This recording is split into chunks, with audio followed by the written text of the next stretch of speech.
To his admirers, Elie Wiesel had the aura of a prophet.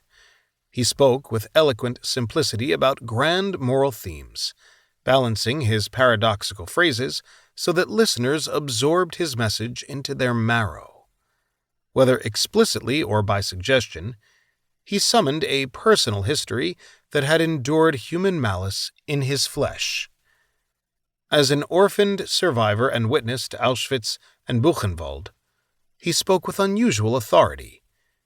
At times, his strikingly chiseled face had a haunted cast that the French novelist François Mauriac described as the look of Lazarus, the acolyte whom Jesus was said to have raised from the dead.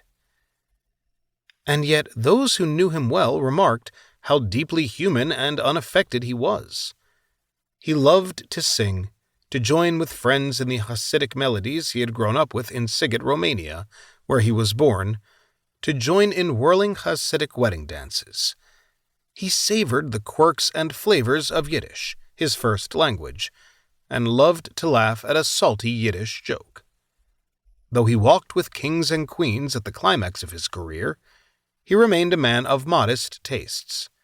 He hated wearing tuxedos, took minimal interest in financial matters, and, as his son Elisha told me, he preferred instant coffee to the brewed variety because that was what he had been accustomed to in Europe. In old age, he told friends he wanted to be remembered not for his prestigious honors, or as the author of a landmark book about the Holocaust, or as a speaker on the world stage, but simply as the teacher he had been for more than 40 years. Wiesel became a revered world figure somewhat late in life. In his early 40s, he was a working journalist, freelancing for French and Israeli newspapers, hungry for scoops and interviews with the powerful and famous, barely scratching out enough to pay the rent, and sometimes relying on friends for a decent meal. Yes, he had already published Night, his harrowing account of Auschwitz and Buchenwald, that would sell millions of copies worldwide by the time of his death. But in 1960, when it was first published in English, it had found little more than 1,000 readers.